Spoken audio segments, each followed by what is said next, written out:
Friends, welcome to top 7 Tamil. இந்த வீடியோவில் வந்து 6th to 12th ஸ்டாண்டர்ட் வரை இருக்க இலக்கண பகுதியினுடைய ஷார்ட்கட் தான் வந்து நம்ம பார்க்க போகிறோம். சரிங்களா? ஸோ ஆல்ரெடி இலக்கணம் ஃபுல்லாக நீங்கள் தரவு பண்ணிட்டீங்கன்னா வீடியோ ஃபுல்லாக பார்த்தீங்கன்னா ரீகால் பண்ணிக்கலாம். ஸோ இலக்கணமே இனி நான் தடலை, ஆனால் ஷார்ட்கட் எனக்கு வேணும், ஈஸியாக வந்து நான் புரிஞ்சுக்கணும் அப்படின்னு நினைக்கிறவங்க வீடியோ வந்து ஃபுல்லாக பாருங்கள். கண்டிப்பாக இதுலேருந்து எத்தனை கொஸ்டின்ஸ் 10 கொஸ்டின்ஸ் கேட்டாலும் உங்களால் கரெக்டாக ஆன்சர் பண்ண முடியும். வீடியோ ஃபுல்லாக பாருங்கள். எல்லாத்துக்குமே ஷார்ட்கட் வந்து நான் சொல்கிறேன். ஸோ தமிழ் இலக்கணம் தரவு பண்ணிக்கலாம் அந்த ஒரு வீடியோ ஃபுல்லாக பார்த்தா. சரிங்களா? ஸோ ஃபஸ்ட் நம்ம பேசிக்லேருந்து ஸ்டார்ட் பண்ணலாம். தமிழ் இலக்கணம் பார்த்தீங்கன்னா மொத்தம் வந்து 5 வகைப்படும். ஸோ தமிழ் இலக்கணம் அப்படின்னாலே உங்களோட கையை வந்து ஞாபகம் வச்சுக்கோங்க. 5 விரல் இருக்குது. ஸோ 5 வகைப்படும். என்னென்னா எழுத்து இலக்கணம், சொல் இலக்கணம், பொருள் இலக்கணம், யாப்பு இலக்கணம், அணி இலக்கணம். சரிங்களா? இதில் எழுத்து இலக்கணம் பார்த்தீங்கன்னா 2 வகைப்படும். என்னென்னா முதல் எழுத்து, சார்பெழுத்து. முதல் எழுத்து அப்படின்னாலே மெயின் வந்து உயிரெழுத்தும் மெய்யெழுத்து சேர்ந்து தான் ஒரு வார்த்தையை வந்து உருவாக்கும். அப்போ முதல் எழுத்து அப்படின்றது 2 வகைப்படும். உயிரெழுத்து, மெய்யெழுத்து. உயிரெழுத்து அப்படின்னு எடுத்துக்கிட்டிங்கன்னா ஆலிருந்து அவ் வரையும் எடுத்துக்கோங்க. ஸோ அதில் வந்து குறில் எழுத்து இருக்குது, நெடில் எழுத்து இருக்குது. ஸோ குறில் பார்த்திங்கன்னா மொத்தம் வந்து 5 குற்றெழுத்துக்கள் வந்து இருக்குது. நெடில் எழுத்துக்கள் பார்த்திங்கன்னா மொத்தம் 7 எழுத்துக்கள் இருக்குது. சரிங்களா? அவ்வளோதான். ஸோ மெய்யெழுத்துக்கள் வந்து 3 வகைப்படும். மெய்யெழுத்துக்கள் அப்படின்னா நம்மளுக்கு வந்து இருந்து இன்னும் வரை வர்றது தான் நம்ம மெய்யெழுத்துக்கள் அப்படின்னு சொல்லுவோம். ஸோ அதில் 3 வகை இருக்குது. என்னென்னா வல்லினம், மெல்லினம், இடையினம். சரிங்களா? ஸோ வல்லினம் அப்படின்றது கசட தவற வரும். மெல்லினம் வந்து ஞங்கன நமன வரும். இடையினம் வந்து யரல வளல. மொத்தம் மெய்யெழுத்துக்கள் 18. அதில் 6 பிரித்து வந்து நம்மளுக்கு வல்லினம், மெல்லினம், இடையினம் வருது. சரிங்களா? ஸோ முடிஞ்சிருச்சு. இப்போ சார்பெழுத்துக்கள் அப்படின்னு எடுத்துக்கோங்க. சார்பெழுத்துக்கள் வந்து மொத்தம் வந்து 10 வகைப்படும். என்னென்ன இருக்குது அப்படி நம்மளுக்கு தெரிஞ்சுக்கோங்க. ஸோ சார்பெழுத்து மொத்தம் 10 வந்து இருக்குது. அது வந்து ஞாபகத்தில் வச்சுக்கோங்க. அடுத்து பார்த்தீங்கன்னா மெயினான பாக்ஸு. ஸோ இந்த பாக்ஸ் ஃபுல்லாக வந்து நீங்கள் தரவு பண்ணிட்டீங்க அப்படின்னா இதுலேருந்து 5 கொஸ்டின்ஸ் வந்து மினிமம் வந்து கேட்பாங்க. நான் சொல்கிறது மினிமம் கொஸ்டின்ஸ் வந்து சொல்கிறேன். ஸோ ரொம்ப முக்கியமான பாக்ஸு. இதில் வந்து எல்லா இலக்கண பகுதியுமே வந்து அடங்கிருச்சு. இந்த பாக்ஸை காலம் வைஸாக தனித்தனியாக பிரித்து கொடுத்துருக்கோம். இதை நல்லா புரிஞ்சுக்கோங்க. இலக்கணம் வந்து ரொம்ப ஈஸி. இதிலேருந்து நீங்கள் தெரிஞ்சுக்கலாம் ஷார்ட்கட். சரிங்களா? ஸோ ஃபஸ்ட்டு இதில் வர்றது வந்து வேர்ச்சொல் வருது. இப்போ வேர்ச்சொல் வந்து நம்மளுக்கு கண்டிப்பாக கொஸ்டினில் கேட்பாங்க. ஏதாவது ஒரு வார்த்தை கொடுத்தா அதனுடைய வேர்ச்சொல் என்ன அப்படின்னு வந்து கேட்பாங்க. சரிங்களா? ஸோ வேர்ச்சொல் எப்படி ஈஸியாக கண்டுபிடிக்கிறதுனா கட்டளை இடுற மாதிரி வரும். அந்த மாதிரி வர்றது வந்து வேர்ச்சொல். இப்போ இங்கே பாருங்கள், கொடு, படு, நடி, பெரு, உன், செல், தொடு, வீல், கான், போ, வா, செய், படு, இந்த மாதிரி ஒரு கட்டளை இடுற மாதிரி வர்றது வந்து வேர்ச்சொல். சரிங்களா? ஸோ அடுத்து வர்றது வந்து வினைமுற்று. வினைமுற்று எப்படி வரும்னா அந்த வார்த்தை வந்து முடிவு பெற்றிருக்கும். முற்றுனாலே முடிஞ்சிருக்கும். சரிங்களா? முடிவு பெற்றிருக்கும். அது எப்படி முடிவு பெற்றிருக்கும் அப்படின்னா ஆன், ஆல், ஆர். சரிங்களா? ஆன், ஆல், ஆர் இந்த மாதிரி சவுண்டில் வந்து அந்த வார்த்தை முடிவடைஞ்சிருக்கு அப்படின்னா அது வினைமுற்று. இதே வினை எச்சம் அப்படின்னு எடுத்துக்கிட்டிங்கன்னா லாஸ்ட்டில் வந்து முடிவடைஞ்சிருக்காது சொல்லு, ஆனால் லாஸ்ட் என்ன ப்ரொனன்சியேஷனில் வரும் அந்த வார்த்தைன்னு பார்த்தீங்கன்னா ஊ சவுண்டில் வரும். சரிங்களா? கொடுத்து, படுத்து, நடித்து, பெற்று, இந்த மாதிரி லாஸ்ட் ப்ரொனன்சியேஷன் வந்து ஊவில் வந்து முடிஞ்சது. அதுனா வினையெச்சம். வினைமுற்றுக்கும் வினையெச்சத்துக்கும் என்ன டிஃப்ரெண்ட்னா வினையெச்சத்தில் சொல் முடிவடைஞ்சிருக்காது, வினைமுற்றில் சொல் வந்து முடிவடைஞ்சிருக்கும். அடுத்தது வந்து பெயரெச்சம். பெயரெச்சத்தில் லாஸ்ட் ப்ரொனன்சியேஷன் வந்து ஆ சவுண்டில் வந்திருக்கும். கொடுத்த, படுத்த, நடித்த, பெற்ற, உண்ட, இந்த மாதிரி லாஸ்ட்டில் வந்து ஆ ப்ரொனன்சியேஷனோட அந்த சொல் வந்து முடிவு பெறாமல் வந்திருந்தது அப்படின்னா அது பெயரெச்சம். சரிங்களா? ஸோ அடுத்து வினையால் அணையும் பெயர். வினையால் அணையும் பெயர் வந்து எப்படி வரும், எப்படி கண்டுபிடிக்கிறதுனா லாஸ்ட் இருக்கிறத பாருங்கள். கொடுத்தவன், படுத்தவரை, நடித்தவனை, அதாவது அவன், அவள், அவர், அந்த மாதிரி வந்தது அப்படின்னா அது வினையாளனையும் பெயர். ஸோ வினைமுற்றுக்கும் வினையாளனையும் பெயருக்கும் ஒரு சின்னது தான் வித்தியாசம். இதை வச்சு ஈஸியாக கண்டுபிடிச்சிருக்கலாம். இப்போது சொல் வந்து முடிவு பெற்று லாஸ்ட்டில் ஆன், ஆல், ஆர் வந்ததுன்னா வினைமுற்று. அதே வந்து லாஸ்ட்டில் அவன், அவள், அவர் அந்த மாதிரி வந்ததுன்னா வினையாளனையும் பெயர். சரிங்களா? ஸோ அடுத்தது வந்து தொழிற்பெயர். தொழிற்பெயர் வந்து எல்லாத்துக்குமே தெரியும். லாஸ்ட்டில் வந்து அல், தல் அந்த மாதிரி வந்து முடிஞ்சது அப்படின்னா அது தொழிற்பெயர். சரிங்களா? இப்போ வேர்சொல் அப்படின்னா கட்டளை இடுற மாதிரி வருது, ஆர்டர் போடுற மாதிரி இருக்க வார்த்தை வந்து சொல் வந்து வேர்ச்சொல் அப்படின்னு சொல்லுவோம். இப்போ எக்ஸாம்பிள் பார்த்தீங்கன்னா செல் எடுத்துக்கோங்க. ஸோ செல்லுடைய வினைமுற்று என்ன வரும் அப்படின்னா சென்றார், சென்றான் வரும். அதனுடைய வினை எச்சம் வந்து ஊல வந்து நம்மளுக்கு முடியணும், அப்போ சென்று வரும். இதனுடைய பெயரெச்சம் என்ன வரும், செல்லோட பெயரெச்சம் என்ன வரும்னா ஆல வந்து நம்மளுக்கு முடிவடையணும், அப்போ சென்ற. அதனுடைய வினையாளான பெயர் சென்றவரை அல்லது சென்றவனை, சென்றவளை அந்த மாதிரி வரும். சரிங்களா? ஸோ அதனுடைய தொழிற்பெயர் வந்து செல்லல். புரியுதுங்களா? ஈஸியாக ஒரு சொல் கொடுத்தா அதனுடைய வேர் சொல்லும் உங்களுக்கு இப்போ தெரிஞ்சிருக்கும். அதனுடைய வினையச்சம், பெயரெச்சம், அதே மாதிரி வினைமுற்று, தொழிற்பெயர் எல்லாமே ஈஸியாக கண்டுபிடிக்க தெரிஞ்சுக்கிறேன். இந்த ஒரு பாக்ஸ் வந்து நீங்கள் பார்த்துட்டிங்கன்னா கண்டிப்பாக அதுலேருந்து மினிமம் வந்து 5 கொஸ்டின் வந்து வரும். ஸோ இது வந்து மாறி மாறி கொஸ்டின் கேட்பாங்க, வேர்ச்சொல் கேட்பாங்க, வினையாளனின் பெயர் எதுன்னு கேட்பாங்க, பெயரெச்சம் என்ன, வினையச்சம் என்ன, அந்த மாதிரி வந்து மாற்றி மாற்றி கேட்பாங்க. ஸோ இந்த பாக்ஸ் ஃபுல்லாக தரவு பண்ணிட்டீங்கன்னா கண்டிப்பாக வந்து மார்க் வந்து எடுத்துடலாம். ஷார்ட்கட் மட்டும் புரிஞ்சுக்கணும். சரிங்களா? ஸோ அடுத்தது பாருங்கள், பண்பு தொகை. ஸோ பண்பு தொகை அப்படின்னாலே பண்பு அப்படின்னா ஒரு பொருளோட பண்பை பற்றி சொல்கிற, அளவை பற்றியோ நிறத்தை பற்றியோ சொல்கிறது தான் நம்மளுக்கு பண்பு தொகை. ஸோ இதை வந்து ஈஸியாக எப்படி கண்டுபிடிக்கன்னா, அவங்க கொடுத்துருக்க வார்த்தையை வந்து நீங்கள் பிரித்து பார்த்தீங்கன்னா அதில் இடையில மை அந்த சவுண்டு வந்துருக்கு. இப்போ இங்கே வெண்சிலை பாருங்கள், இதை வந்து நம்ம பிரித்து எழுதும் போது எப்படி எழுதுனா வெண்மை ப்ளஸ் இலை அப்படின்னு வந்து எழுதுவோம். ஸோ அந்த மை சவுண்டு வந்து மறைந்து வருது, அதனாலே பண்பு தொகை. இப்போ வினைத்தொகை வந்து எப்படி கண்டுபிடிக்கிறதுனா 3 காலத்துக்கும் உரியதாக இருக்கும். இப்போ எக்ஸாம்பிள் பாருங்கள், சுடுசோறு ஊறுகாய். இப்போ சுடுசோறுன்றது 3 காலத்துக்கும் வரும். சுட்ட சோறு, சுடுகின்ற சோறு, சுடும் சோறு. ஊறுகாய் வந்து ஊறினக்காய், ஊறுகின்ற காய், ஊறும் காய். இந்த 3 காலமே வர்றது வந்து வினைத்தொகை. சரிங்களா? ஸோ அடுத்தது வந்து ஓமைத்தொகை. ஓமைத்தொகை வந்து உருபுக்கு முன்னால் புகழ்வது, அதாவது நம்ம புகழ வேண்டிய உறுப்பு வந்து பின்னாடி இருக்கும், ஓமை வந்து முன்னாடி இருக்கும். ஸோ அந்த மாதிரி வர்றது வந்து ஓமை தொகை. ஓமை தொகைக்கும் உருவகத்துக்கும் ஒரே டிஃப்ரெண்ட் தான். ஸோ இது சிம்பிள், இந்த ட்ரிக் வந்து ஃபாலோ பண்ணிட்டீங்கன்னா ஈஸியாக வந்து கண்டுபிடிச்சிடலாம். ஓமை வந்து உறுப்புக்கு முன்னால் புகழ்வது, உருவகம் வந்து உறுப்புக்கு பின்னால் புகழ்வது. எக்ஸாம்பிள் பாருங்கள், மலரடி, மலர்கண், தேன்மொழி, தாமரை முகம், மலர்கை, குமுதவாய். இதில் அண்டர்லைன் பண்ணியிருக்கிறது எல்லாமே வந்து உறுப்பு. சரிங்களா? ஸோ முகம்ன்றது உறுப்பு, கைன்றது உறுப்பு, வாயின்றது உறுப்பு, மலரடியில் அடினா நம்மளுக்கு கால் பாதம் சொல்லுவோம். ஸோ அது வந்து உறுப்பு, கண் அப்படின்றது உறுப்பு. சரிங்களா? ஸோ இந்த மாதிரி உறுப்புக்கு முன்னாடி அந்த ஓமை வந்திருக்கனால இது ஓமைத்தொகை. அதே உருவகத்தில் எடுத்துக்கிட்டிங்கன்னா உறுப்புக்கு பின்னால் வந்து நம்மளுக்கு அந்த ஓமை பொருள் வரும். பாருங்களா? அடிமலர், அடிமலர், கண்மலர், மொழித்தேன், கைமலர், வாய்க்குமுத, இந்த மாதிரி வர்றது வந்து உருவகம். சரிங்களா? ஸோ அப்போ உருவகத்தை ஓமை தொகையாக மாற்றுக அப்படின்னு கேட்டாங்கன்னா இப்போ அடிமலர் கொடுத்துருந்தாங்கன்னா மலரடின்னு எழுதிக்கலாம், கண்மலர்னா மலர்கண் எழுதிக்கலாம், கைமலர்னா மலர்கைன்னு எழுதிக்கலாம். புரியுதுங்களா? ஸோ உவமை தொகை அப்படின்னா உறுப்புக்கு முன்னால் புகழ்வது, உருவகம்னா உறுப்புக்கு பின்னால் புகழ்வது, அவ்வளோதான். ஸோ அடுத்தது வந்து உம்மை தொகை. உம்மை தொகை. ஸோ உம்மை தொகையை எப்படி கண்டுபிடிக்கனா, உம்மை தொகை அப்படின்னாலே அந்த உம்முன்ற அந்த சவுண்டு வந்து வராது, மறைஞ்சு வரும், ஞாபகம் வச்சுக்கோங்க. சரிங்களா? உம்முன்ற எழுத்து மறைந்து வர்றது வந்து உம்மை தொகை. இரவு பகல், இரவும் பகலும் வரணும். மேடு பள்ளம், மேடும் பள்ளமும். வீடு வாசல், வீடும் வாசலும். இந்த மாதிரி அந்த உம்முன்ற அந்த சவுண்டு வந்து மறைந்து வருது அப்படின்னாலே உம்மை தொகை. அதே இது எண்ணுமை எடுத்துக்கிட்டிங்கன்னா அந்த உம்முன்ற அந்த ப்ரொனன்சியேஷன் வந்து வெளிப்படையாகவே வரும். ஸோ அது வந்து எண்ணுமை. ஸோ உம்மை தொகைனா வராது, எண்ணுமைனா உம் சார்ந்து வரும். சரிங்களா? ஸோ அடுத்து முற்றுமை எடுத்துக்கிட்டிங்கன்னா ஒரே ஒரு வார்த்தை வரும், லாஸ்ட்டில் வந்து அந்த ப்ரொனன்சியேஷன் வரும். இரவும், ஆணும், நீங்களும், நாங்களும் அந்த மாதிரி வர்றது வந்து முற்றுமை. சரிங்களா? ஒரு சொல் மட்டும் வந்து இறுதியில் உம்ன்ற அந்த சவுண்டு வருது அப்படின்னா முற்றுமை. அடுத்தது வந்து அடுக்குத்தொடர். ஸோ அது பேசிக்காக எல்லாத்துக்குமே தெரியும். அடுக்குத்தொடர், இரட்டை கிளவி. டிஃப்ரெண்ட் என்னென்னா அடுக்குத்தொடர் வந்து பிரிச்சா பொருள் தரும், இரட்டை கிளவினா பிரிச்சால் பொருள் தராது. இது வந்து அடுக்குத்தொடர், இரட்டை கிளவி. அடுத்தது வந்து ஒரு பொருட்பன்மொழி. ஒரு பொருட்பன்மொழி அப்படின்னா என்னென்னா ஒரு பொருள் வந்து உயர்ந்து இருக்கும், அதை மேலும் உயர்வுபடுத்துகிற மாதிரி ஒரு சொல் வந்து சேர்ந்து வந்திருக்கும், அந்த மாதிரி வர்றது வந்து ஒரு பொருட்பன்மொழி அப்படின்னு அர்த்தம். சரிங்களா? இப்போ ஒரு தனின்னு எடுத்துக்கோங்க. இப்போ தனி அப்படின்னாலே ஒன்றை தான் நம்ம வந்து சொல்கிறோம், தனியாக இருக்கிறது. ஆனால் அதுக்கும் பக்கத்தில் அதே அர்த்தத்தில் இன்னொரு சொல் வந்து சேர்ந்து வந்திருக்கு. இந்த மாதிரி வர்றது வந்து ஒரு பொருட்பன்மொழி அப்படின்னு வந்து சொல்லுவோம். சரிங்களா? ஒரு தனி, கங்கு கரை, ஓங்கி உயர்ந்த.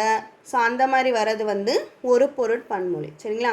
ஸோ அடுத்து மருவு அப்படின்னா ஒரு சொல் வந்து ஒரே அர்த்தத்தில் தான் வரும், ஆனால் மருவி வந்திருக்கும். இப்போ சோழநாடு, சோநாடு, தஞ்சாவூர், தஞ்சை, கோயம்புத்தூர், கோவை, திருநெல்வேலி, நெல்லை, இந்த மாதிரி வர்றது வந்து மருவு. இது மேக்ஸிமம் எல்லாத்துக்குமே தெரிஞ்சிருக்கும். இது பொறுத்துகளை கொடுத்து கேட்பாங்க. சரிங்களா? ஸோ அதனால் தெரிஞ்சுக்குங்க. அடுத்தது வந்து நேர்கூற்று அயர்கூற்று. ஸோ நேர்கூற்று அப்படின்னாலே டைரெக்டாக இப்போ எக்ஸாம்பிள் வச்சு பாருங்கள். நாளை நான் மதுரை செல்வேன் என்று நன்மாறன் கூறினான். நான் வந்து ஒருத்தட்ட டைரெக்டாக வந்து பேசுகிறேன் அப்படின்னா நேர்கூற்று. நான் வந்து சொன்னதை வேறவங்க வந்து உங்கள்கிட்ட சொல்கிறாங்கன்னா அது அயர்கூற்று. சரிங்களா? அடுத்தது வந்து செய்வினை செயப்பாட்டு வினை. இது எப்படி வந்து ஈஸியாக வந்து நம்ம தெரிஞ்சுக்கலான்னா, செய்வினையில் வந்து ஐன்ற சவுண்டு வரும் இடையில. அதே மாதிரி செயப்பாட்டு வினையில் லாஸ்ட்டில் வந்து பட்டது முடிஞ்சதுன்னா அது செயப்பாட்டு வினை. அதில் பாட்டு இருக்குது. ஸோ பட்டது அந்த மாதிரி முடிஞ்சதுன்னா செயப்பாட்டு வினை. செய்வினையில் எப்படி மை வரும்னா, ஆசிரியர் இலக்கணத்தை கற்பித்தார், தச்ச நாற்காலியை செய்தார், நாடக கலைஞர்கள் நாட்டுப்பற்றை வளர்த்தனர். இந்த மாதிரி அந்த வெர்புன்னு சொல்லுவாங்க பார்த்தீங்களா? ஸோ அதில் வந்து ஐ சவுண்டு வருது அப்படின்னாலே செய்வினை. லாஸ்ட்டில் வந்து பட்டதுன்னு முடிஞ்சதுன்னா அது செயப்பாட்டு வினை. அடுத்தது வந்து உடன்பாடு எதிர்மறை. உடன்பாடு என்பது நம்ம வந்து டைரெக்டாக பேசுகிறது. கல்வி செல்வத்தை அனைவரும் போற்றுவர், கல்வி செல்வத்தை போற்றாதவர் எவரும் இல்லை. ரெண்டுமே ஒரே மீனிங் தான். ஆனால் இது டைரெக்டாகவே நம்ம சொல்ல வேண்டியதை சொல்லிடுறோம், எதிர்மறையில் சுற்றி வளைச்சு சொல்ல வேண்டியதை சொல்கிறோம். ஸோ அதான். இப்போ குடும்பத் தலைவிக்கு பொறுப்பு உள்ளது, பொறுப்பில்லாத குடும்பத் தலைவி இல்லல். திருவள்ளுவரை அனைவரும் போற்றுவர், திருவள்ளுவரை போற்றாதவர் இல்லர். இந்த மாதிரி வர்றது வந்து உடன்பாடு எதிர்மறை. டைரெக்டாக சொல்ல வேண்டிய சொல்கிறது உடன்பாடு, எதிர்மறைனா சுற்றி வளைத்து சொல்கிறது. ஸோ அந்த வந்து தெரிஞ்சுக்கோங்க. அடுத்தது வந்து அளபடை. அளபடை அப்படின்னாலே எந்த எழுத்துக்கள் வந்து அளப்பெடுக்கும்னா, நெட்டெழுத்துக்கள் 7 வந்து அளப்பெடுப்பது தான் வந்து அளபடை. சரிங்களா? நெட்டெழுத்துக்கள் தான் வந்து அளப்பெடுக்கும். இந்த அளபடை பார்த்திங்கன்னா 2 வகைப்படும். ஒன்று வந்து உயிரளப்படை, இன்னொன்று வந்து ஒற்றளப்படை. உயிரிழப்படை வந்து 3 வகைப்படும். ஏன்னா செய்யுளிசை அளப்படை, இன்னிசை அளப்படை, சொல்லிசை அளப்படை. செயலிசை அளப்படைக்குரிய இன்னொரு பெயர் வந்து இசை நிறை அளப்படை. ஸோ ஒவ்வொன்றும் எப்படி கண்டுபிடிக்கிறதுன்னு பார்க்கலாம். இப்போ செய்யுளிசை அலைப்படை அல்லது இசை நிறை அளப்படை எப்படி கண்டுபிடிக்கிறது அப்படின்னு பார்த்தீங்கன்னா, முதல் எழுத்து 2ஆம் எழுத்து வருது. அதாவது அளப்படை அப்படின்னாலே நெட்டெழுத்துக்கள் 7 நீண்டு ஒழிப்பது தான் வந்து அளப்படை. சரிங்களா? ஸோ இதில் முதல் எழுத்து ஃபஸ்ட்டு இருக்க 2 எழுத்துக்கள் வந்து அளபெடுப்பது செய்யுள் இசை அளப்படை. இப்போ எக்ஸாம்பிள் பார்த்தீங்கன்னா, தருவும். இங்கே பாருங்கள், தொழுவும், தூவு, தருவும், அதும், ஓதல். இந்த மாதிரி முதல் எழுத்து 2ஆம் எழுத்து அளபெடுத்து வர்றது வந்து செய்யுள் இசை அளப்படை. ஸோ செய்யுள், இப்போ தமிழ் புக்கில் செய்யுள் பகுதி தான் முதல் பக்கத்தில் இருக்கும். ஸோ ஞாபகம் வச்சுக்கோங்க. முதல் எழுத்தும் 2ஆம் எழுத்தும் அளபெடுத்து வருவது வந்து செய்யுளிசை அளப்படை அல்லது இசை நிறை அளப்படை. அடுத்தது வந்து இன்னிசை அளப்படை. இன்னிசை அளப்படை வந்து 3 எழுத்துக்கு பின்னால் ஊ எழுத்து வருவது வந்து இன்னிசை அளப்படை. ஸோ ஊ சவுண்டு வந்து 3ஆவதாக வருது அப்படின்னா அது இன்னிசை அளப்படை. எக்ஸாம்பிள், கெடுப்பதும், எடுப்பதும், உள்ளதும், அதனின் ஊங்கு. ஸோ அந்த ஊ சவுண்டு வந்து 3ஆவது வார்த்தையில் 3ஆவது சொல்லா வருது அப்படின்னா அது இன்னிசை அளப்படை. சொல்லிசை அளப்படை அப்படின்னா கடைசியில் ஈ எழுத்து வருது அப்படின்னா அது இன்னிசை அளப்படை. எக்ஸாம்பிள் வந்து நசகி, குடி தளிகி, அடி தளிகி. இந்த மாதிரி ஈ சவுண்டு வந்து லாஸ்ட்டில் வருதுன்னா சொல்லிசை அளப்படை. சரிங்களா? செயலிசைனா முதல் எழுத்து 2ஆம் எழுத்து. அதே மாதிரி இன்னிசைனா 3ஆம் எழுத்து. சரிங்களா? இன்னிசைனா ஊ 3ஆவதான் ஊ எழுத்து வர்றது. சொல்லிசைனா கடைசியில் ஈ எழுத்து வருது. சரிங்களா? ஸோ 3மே வந்து தரவு பண்ணிட்டோம். அடுத்தது தொடை பார்க்கலாம். தொடை வந்து 8 வகைப்படும். உங்களுக்கு தெரியும் என்னென்னா, மோனைத்தொடை, எதுகைத்தொடை, முரண்தொடை, எய்புத்தொடை, அளபடை தொடை, இரட்டைத்தொடை, அந்தாதி தொடை, செந்தொடை. ஸோ தொடையோட வகைகள் வந்து தெரிஞ்சுக்கோங்க. தொடையோட வகைகள் வந்து 8. இதில் ஃபஸ்ட்டு வர வந்து மோனை, எதுகை, எய்பு. ஸோ இது காமனாக ஒரே விஷயந்தான் வரும். ஸோ அந்த இது தெரிஞ்சுக்கிட்டிங்கன்னா அந்த வகைகளும் வந்து ஈஸியாக வந்து புரிஞ்சுக்கலாம். முதல் எழுத்து ஒன்று வருவது வந்து நம்ம மோனை அப்படின்னு வந்து சொல்லுவோம். சரிங்களா? ஸோ இதில் மோனைக்கு வந்து 7 வகைகள் இருக்குது. மோனை, எதுகை, எய்பு. இது 3மே 7 வகையாக வந்து வரும். ஒரே ஸ்டெப்பு தான். ஸோ இப்போ மோனை எடுத்துக்கோங்க. இணை மோனை, ஒளிப்பு மோனை, ஒருவு மோனை, கூளை மோனை, கீழ்கதுவாய் மோனை, மேற்கதுவாய் மோனை, முற்று மோனை. சரிங்களா? ஸோ இதில் எல்லாமே மோனை தான். முதல் எழுத்து ஒன்று வருவது மோனை தான். அதுலேயும் வகைகள் வந்து இருக்குது. இது கம்பல்சரி வந்து பொறுத்துகளை வந்து இருவரையும் கேட்டுக்கிட்டே இருக்காங்க. இந்த டாப்பிக்கில் இந்த கொஸ்டின்ஸ் இல்லாமல் கொஸ்டின் பேப்பரே வந்து இல்லை, தமிழே இல்லை. ஸோ ரொம்ப முக்கியமானது. இப்போ அந்த அடியில் வந்து முதல் 2 சீரில் இருக்க முதல் எழுத்து ஒன்று வந்தால் அது இணை மோனை. 1 2 ஞாபகம் வச்சுக்கோங்க. ஒரு அடியில் முதல் சீர்லையும் 2வது சீரில் இருக்க முதல் எழுத்து ஒன்று வருவது இணை மோனை. பொழிப்பு மோனைனா முதல் சீரிலும் 3வது சீரிலும் இருக்க முதல் எழுத்து ஒன்று வருவது. ஒருவு மோனைனா முதல் சீரிலும் 4வது சீரிலும் இருக்க முதல் எழுத்து ஒன்று வருவது. கூளைனா 1 2 3, கீழ்கதுவாயினா 1 2 4, மேற்கதுவாயினா 1 3 4, முற்றுமோனைனா 1 2 3 4. இந்த நம்பர்ஸ் மட்டும் தெரிஞ்சுக்கோங்க சரிங்களா. 1 2 1 3 1 4, 1 2 3 1 2 4 1 3 4 1 2 3 4. இந்த நம்பர்ஸ் மட்டும் தெரிஞ்சுக்கிட்டிங்கன்னா கண்டிப்பாக வந்து 3 மார்க் வந்து இதில் வந்து எடுத்துருங்க. மேத்ஸ் த ஃபாலோயிங்லையும் கொடுத்து கேட்பாங்க, தனியாகவும் கொடுத்து கேட்பாங்க. இன்னொன்று இதே ஸ்டெப்பு மோனைக்கும் வரும், எதுகைக்கும் வரும், ஏபுக்கும் வருது சரிங்களா. ஸோ தெரிஞ்சுக்கோங்க மோனையினுடைய வகைகள். இது வந்து எக்ஸாம்பிளோடு இருக்குது. ஸோ இது லைன் மட்டும் தெரிஞ்சுக்கோங்க எந்தெந்த லைன் வருது. அதே மாதிரி பார்த்திங்கன்னா எதுகைக்கும் அதே தான். எதுகைனால 2வது எழுத்து ஒன்று வருவது தான் நம்ம எதுகை அப்படின்னு வந்து சொல்லுவோம். ஸோ எதுகையினுடைய வகைகளுமே பார்த்திங்கன்னா இணை எதுகை, பொழிப்பு எதுகை, ஒருவு எதுகை, கூளை, மேற்கதுவாய், கீழ்கதுவாய், முற்றெதுகை. அதே நம்பர்ஸ் தான் வருது. அடுத்தது பார்த்திங்கன்னா முரண் தொடை. அடிதோறும் முதற் சீர் முரண்பட தொடுப்பது வந்து அடிமுரண் எனப்படும். அடுத்தது ஏய்பு தொடை. ஏய்பு தொடையில் பார்த்தீங்கன்னா லாஸ்ட்டில் வந்து ஒரே மாதிரி வரும் சரிங்களா. சொந்த மாதிரி வர்றது வந்து ஏய்பு தொடை. அடுத்தது வலுநிலை, வளாநிலை. வலு வந்து 7 வகைப்படும், வளாநிலை 6 வகைப்படும், வலு அமைதி வந்து பல வகைப்படும், பொருட்கோள் வந்து 8 வகைப்படும். நம்ம வகைகளே வந்து பார்த்துட்டோம். யாப்பீடு உறுப்புகள் வந்து 6 இருக்குது. சீர் வந்து 4 வகைப்படும், ஓரசை, ஈரசை, மூவசை, 4 அசை சீர். தலை வந்து 7 வகைப்படும். அடுத்தது வந்து அடி. 2 அல்லது 2க்கும் மேற்பட்ட சீர்களை கொண்டது வந்து அடி எனப்படும். அடி வந்து 5 வகைப்படும், குரலடி, சிந்தடி, அளவடி, நேரடி, நெடிலடி, களி நெடிலடி. இது ஆல்ரெடி நம்ம பார்த்தாச்சு இதனுடைய வகைகள்லாம். ஸோ இது பாருங்கள், வெண்பாவினுடைய ஓசை வந்து செப்பல் ஓசை, ஆசிரியப்பாவிற்குரிய ஓசை அகவல் ஓசை, களிப்பா துள்ளல் ஓசை, வஞ்சிப்பா தூங்கல் ஓசை. பொறுத்துகளை வந்து கேட்பாங்க. அடுத்தது பார்த்திங்கன்னா வினா. வினா வந்து 6 வகைப்படும். அறிவினா, அறியாவினா, ஐயவினா, கொழல் வினா, கொடை வினா, ஏவல் வினா. அறிவினானா ஆசிரியர் மாணவரிடம் வந்து கேட்குறது. அறியாவினானா ஸ்டூடெண்ட்ஸ் வந்து டீச்சர்ஸ்கிட்ட கேட்குறது. ஐயவினானா டவுட்டில் கேட்குறது. கொழல் வினானா கடையில் வந்து நம்ம கேட்குறத ஞாபகம் வச்சுக்கோங்க. கொடை வினானா நம்ம அடுத்தவங்க ஹெல்ப் பண்ணுறனால கேட்குறது. ஏவல் வினானா அடுத்தவங்கள வேலை செய்கிற மாதிரி நம்ம கேட்குறது. அடுத்தது பார்த்திங்கன்னா புறத்திணை. புறத்திணை வந்து மொத்தம் 12 இருக்குது. இது வந்து முக்கியம், பொறுத்துகளை கேட்பாங்க. அப்ஜெக்டிவ் டைப்லேயும் உங்களுக்கு கொஸ்டின்ஸ் வந்து இருக்கும். எந்த அந்த ஒவ்வொரு திணையினுடைய அந்த மீனிங் என்ன அப்படின்னு தான் வந்து கேட்பாங்க. இப்போ பகைவர் ஆணிரைகளை கவர்வது எந்த திணையில் வரும் அப்படின்னு வந்து கேட்பாங்க சரிங்களா. ஸோ வெச்சி திணை என்பது பகைவர் ஆணிரையை வந்து கவர்றது. கரந்தைனா கவர்ந்து சென்ற ஆணிரைகளை மீட்டு வருவது.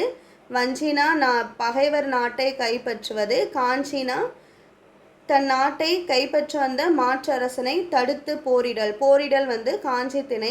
நொச்சி திணைனா வந்து மதிலை காப்பது. உளிங்கை திணைனா மதிலை வந்து வளைத்து காப்பாற்றுவது. தும்பை திணைனா போர் புரிவது. வாகை திணைனா பகைவரை வெல்லுதல். பாடான்னா அதாவது மன்னனினுடைய கல்வி வீரம் இதெல்லாம் பாடுவது வந்து பாடான் திணை. ஸோ இது வந்து ரொம்ப முக்கியம். அதில் அடிக்கடி அந்த போரிடுதல் பற்றி கேட்பாங்க, எந்த திணையில் வரும் அப்படின்றது. ஸோ அவ்வளோதான். இந்த வீடியோவில் பார்த்தீங்கன்னா தமிழ் இலக்கண பகுதி ஓவரால் வந்து நம்ம ரிவிஷன் பண்ணிட்டோம் அப்படின்னு நினைக்கிறேன். ஸோ அது ஆல்ரெடி நம்ம வீடியோஸ் வந்து கொடுத்துருக்கோம், இல்லாததை இந்த வீடியோஸ் வந்து இப்போ நம்ம சொல்லியாச்சு. ஸோ இதில் முக்கியமான பார்த்தீங்கன்னா இந்த மோனை எதுகை தான் வந்து நம்மளுக்கு கேட்பாங்க, அதனுடைய வகைகள்லாம் வந்து கேட்பாங்க. ஸோ அதெல்லாம் தெரிஞ்சுக்கோங்க.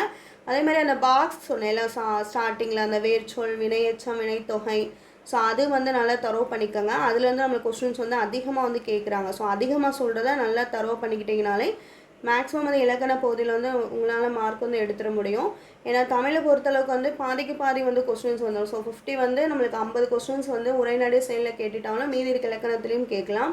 ஸோ அதனால் இலக்கண பகுதி வந்து ரொம்ப ரொம்ப முக்கியம். ஃபுல்லாக படிக்க முடியல அப்படின்னாலும் ஷார்ட்கட் வந்து தெரிஞ்சுட்டு போடுங்க, கண்டிப்பாக வந்து ஆன்சர் வந்து கரெக்டாக வரும் சரிங்களா. இந்த வீடியோ வாட்ச் பண்ணதுக்கு தேங்க்யூ.